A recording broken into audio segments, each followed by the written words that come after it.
What if, in our world of abundance, we discover that scarcity is not about the lack of resources, but about the lack of compassion and understanding?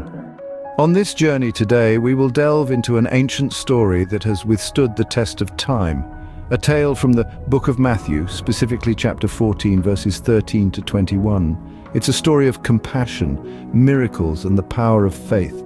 Our story begins with Jesus withdrawing to a desolate place upon hearing the news of John the Baptist's death. However, the crowds heard of this and followed him. Seeing the multitudes, Jesus, moved by compassion, healed their sick. As the day wore on, his disciples suggested sending the crowd away to buy food from the nearby villages. But here, Jesus challenges the conventional wisdom of the time, and indeed our time. "They need not go away. You give them something to eat," he said to his disciples. With only 5 loaves of bread and 2 fish, the disciples were at a loss. How could they feed such a vast crowd with so little?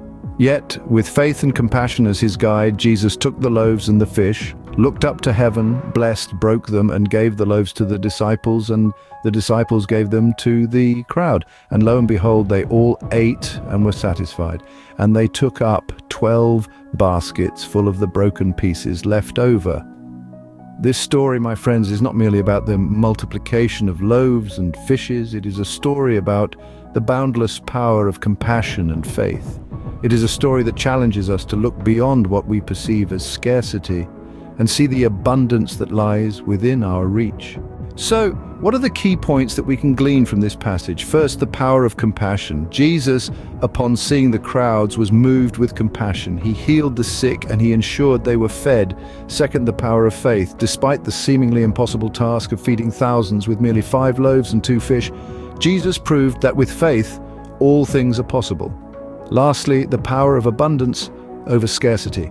In a world where we often focus on what we lack, this story invites us to shift our perspective and see the abundance that we have.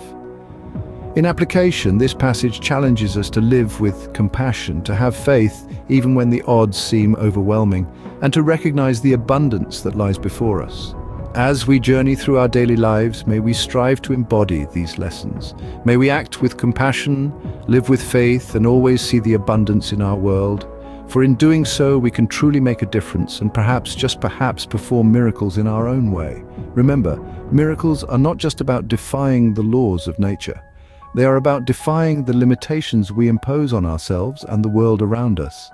They are about seeing the world not as it is, but as it could be. And in that vision lies the power to transform not just our lives, but the world around us. And so, inspired by this ancient story, may we strive to live a life of compassion, faith, and abundance. For in the end, these are the things that truly matter. These are the things that truly make a difference.